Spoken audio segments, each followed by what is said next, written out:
and the final game of week 5 was a back and forth affair, a 31-28 victory by the Jags over the Kansas City Chiefs.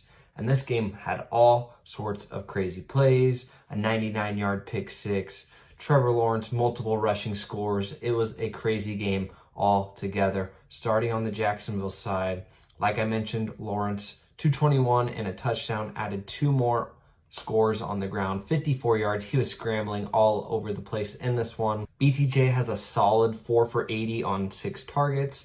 Although they didn't really throw the ball a ton. Like I mentioned, Lawrence was just taking off and running. They were getting kind of a lot of pressure up front. Travis Hunter, 3 for 64, caught all 3 of his targets, had a nice catch. We just really hope that he gets more involved moving forward in this offense.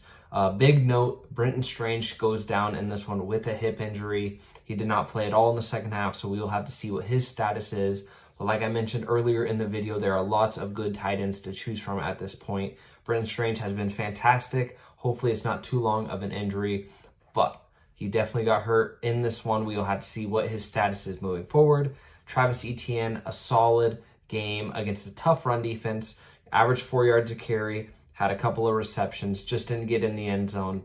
But still encouraging usage out of Etienne. He is the clear #1 back in this offense. Tootin barely spelled him for 4 carries. So Etienne is a very solid RB2 against better matchups. Moving forward on the Kansas City side of things, this was a QB rushing game to the max. Mahomes 60 yards and a score on the ground, added 318 yards and a touchdown through the air. Tyquan Thornton, 3 for 90, caught a couple of long bombs. I don't think he's going to have the consistency week to week, especially when, with Worthy being back, Rashee Rice going to be back, doesn't have quite the consistency. Big Travis Kelce game. This was a good matchup for Kelce. 7 for 61 and a touchdown on 8 targets.